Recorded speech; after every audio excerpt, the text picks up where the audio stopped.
You are tuned in to the LowBand Show, broadcasting from the storm drains under the big city, where a tunnel crew runs this booth on salvaged gear, pipes humming, steady water dripping, piping surface science and tech news on a low-band signal through the drains.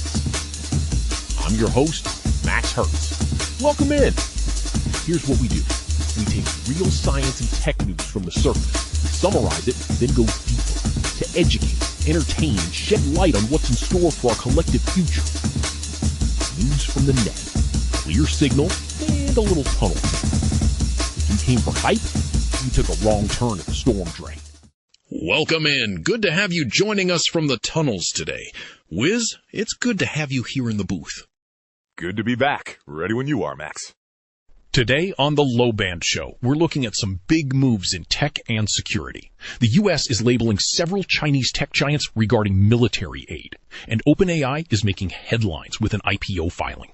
We'll also dive into a police lawsuit involving a license plate reader, a 2-decade-old Microsoft Outlook security failure, and a unique getaway in a Robotaxi. Lots to unpack as always. Let's get into it. Let's put a frame around this.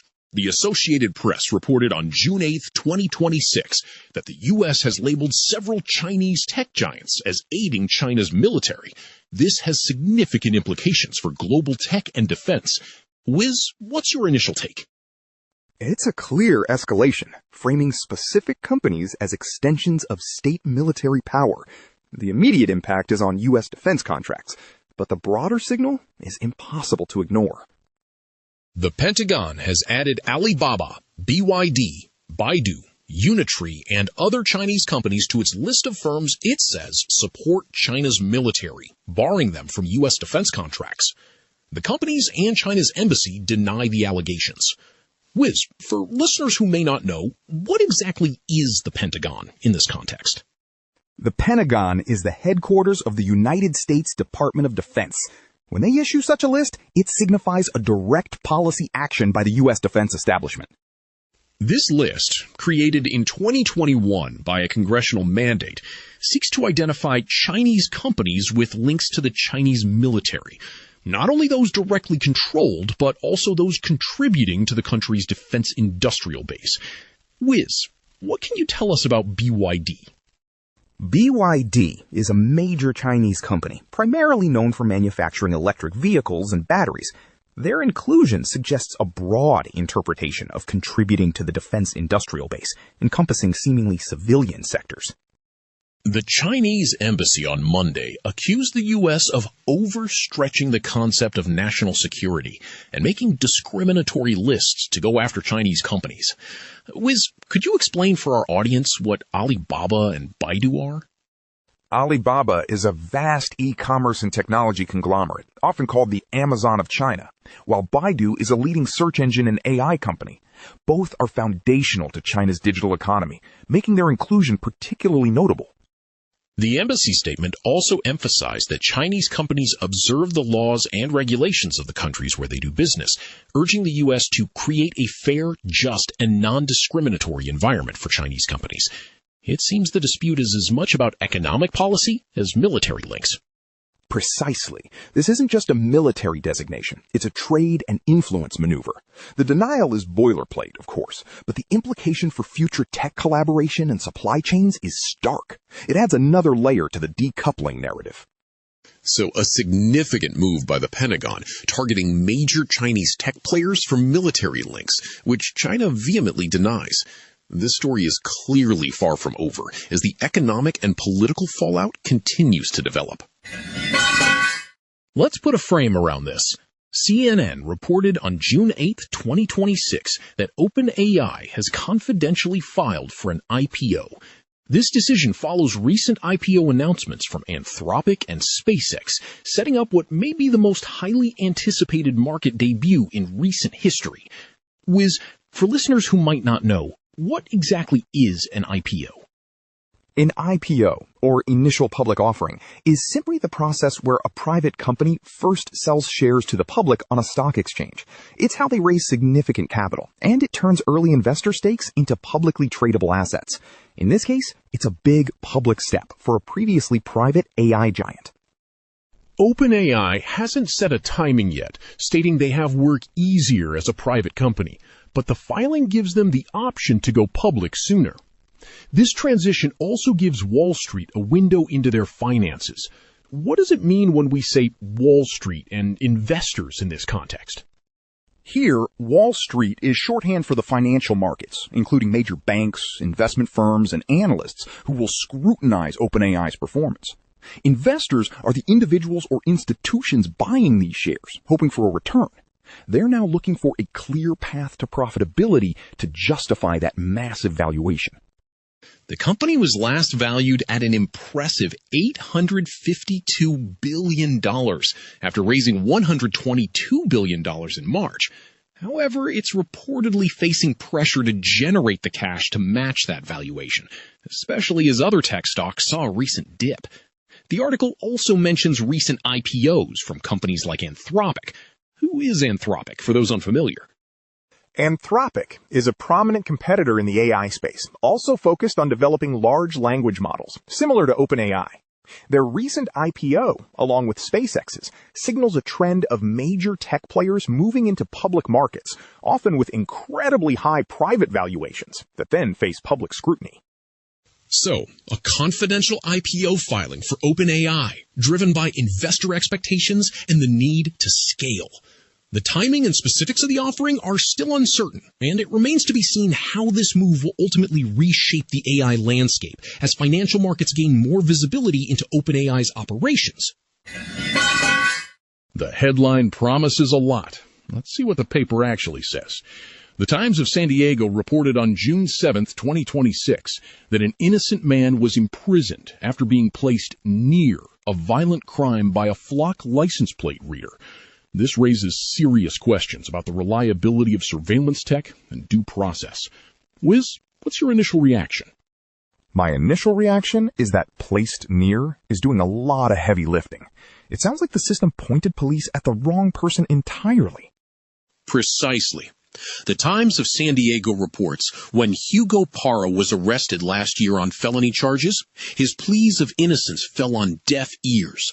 They had a description of the Alfa Romeo he was in, a witness ID from a curbside lineup, and a hit from the city's automatic license plate camera system, run by the private company Flock, substantiating the claim.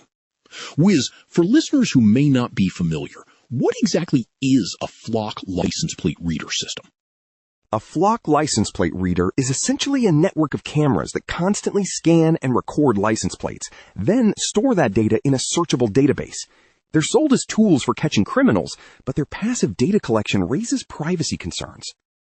And the problem here, says attorney Alex Kuhlman, was that Parra was 5 miles away from Golden Hill at the time of the crime, and the so-called hit from the license plate reader was captured before any police pursuit began. Kuhlman stated, "This Flock hit was obviously the wrong car, as it could not have been in both places simultaneously." Despite this clear discrepancy, police arrested Parra and the driver, Ariel Beltran. One officer even informed dispatch that one of the men matched the victim's description, other than having a different colored hooded sweatshirt. Parra then spent nearly 1 month behind bars before the charges were dropped. So, the technology made a mistake. Human officers had contradictory information, but the system's output was still prioritized. It's a classic case of automation bias, where the machine's answer overrides human judgment, even when the evidence is clearly pointing elsewhere. 1 month in jail is quite a cost for a false positive. Indeed. Parra and Beltran are now preparing to sue the city, seeking $1.5 million each in damages for civil rights violations and negligence. Their claim highlights that they had driven past several other Flock cameras, which officers could have used to corroborate their story, not to mention location data on their cell phones. Meanwhile, the article notes that the Institute for Justice identified at least 17 cases where officers allegedly used this technology to keep tabs on partners, exes, and strangers. That's a significant escalation beyond their stated purpose. It's not just about accuracy, but about the potential for abuse when a powerful surveillance tool is deployed without sufficient oversight. A database of everyone's movements is a tempting target for misuse, and 17 identified cases of abuse suggest the issue is systemic, not isolated. So, A powerful technology intended for public safety led to the wrongful imprisonment of an innocent man and is now facing a substantial lawsuit. While the charges against Paro were dropped, the broader issue of misuse by officers and the need for robust safeguards around these surveillance capabilities remains to be fully addressed. The long-term implications of such systems are still uncertain. The fight here is really about assumptions versus reality. A Fedora community blog post reported on June 3, 2026, that Fedora Linux 43 has exposed a 20-year-old Microsoft Outlook security failure, unearthing silently ignored settings for POP3 email connections. Wiz, what's your initial read on this? This is a classic case of hidden technical debt, an email client supposedly encrypting connections, but silently falling back to plain text. The fact that it took a Linux distribution update to expose this is quite telling about the robustness of some legacy software. According to the blog post, affected Outlook clients reportedly continued using insecure port 110 connections even when encryption was enabled in the application settings. Wiz, for listeners who may not know, what exactly are SSL and TLS? SSL and TLS are cryptographic protocols designed to secure communication over a network, typically for privacy and data integrity. Essentially, they're meant to ensure your email traffic isn't sent in the clear. The issue only surfaced after Dovecot 2.4 disabled plain text authentication on non-secure connections by default, suddenly causing Outlook users to lose mailbox access. Wiz, for listeners who might not be familiar, what is Fedora Linux, and how does it relate to Dovecot and Microsoft Outlook? Fedora Linux is a community-driven distribution known for integrating the latest open-source software. Dovecot is a common open-source IMAP and POP3 server. Microsoft Outlook is a widely used email client. The stricter defaults in Fedora's Dovecot effectively pulled the rug out from under Outlook's silent misbehavior. The report suggests this behavior may date back to Outlook 2007, though modern Outlook builds were not fully tested. Fedora admins stressed that the problem could be limited to legacy account configurations. The true scale of this issue and how many users were affected remains uncertain. Let's put a frame around this. TechCrunch reported on June 4th, 2026, a story that highlights an interesting intersection of crime and cutting-edge tech. A San Francisco burglar escaped in a Robotaxi, and police still can't find him. This raises some fascinating questions about accountability in autonomous systems, Wiz. A burglar took a self-driving Waymo taxi to rob a San Francisco yoga studio this past January. Even the police officer assigned to the case thought it would be easier to solve, since Waymos are outfitted with multiple high-definition cameras and require users to make accounts with their credit card numbers. The perfect getaway vehicle. One that requires a credit card and has cameras everywhere. The ironic twist is that a vehicle designed with surveillance could be the perfect getaway. The assumption that tech solves all crime is, as ever, optimistic.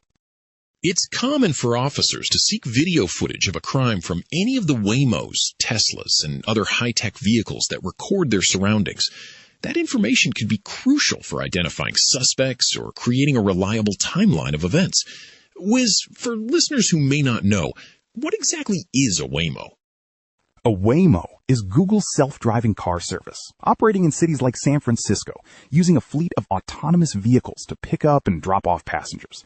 In this case, the tech's promise of easy evidence collection hit a wall, it seems. San Francisco police issued a search warrant that forced Waymo to turn over information on the account that ordered the ride and video footage from the white Jaguar that served as the getaway car. However, the Waymo user's account information didn't lead police to the suspect, as criminals often use stolen information or burner phones. So the classic stolen identity problem meets the future of transport. The paper trail is only as good as the ID. And a credit card isn't much help if it's fraudulent. The surveillance, in theory, should catch the what, but not necessarily the who. The video evidence didn't help much either, as Waymo had not retained interior footage of the car by the time the search warrant was filed in April, and it kept the faces seen outside the car blurred for privacy reasons. And there's the rub. Privacy by design, or at least by default, means the evidence that seems obvious isn't actually there for law enforcement. Blurred faces and no interior footage makes a high-tech vehicle about as useful as a blindfolded witness. So a burglar used a Waymo Robotaxi for a getaway in San Francisco, and the built-in safeguards ultimately didn't help police find the suspect due to privacy blurring and data retention policies. It's a clear illustration of the tension between privacy and public safety in the age of autonomous vehicles, and the gaps that criminals can still exploit.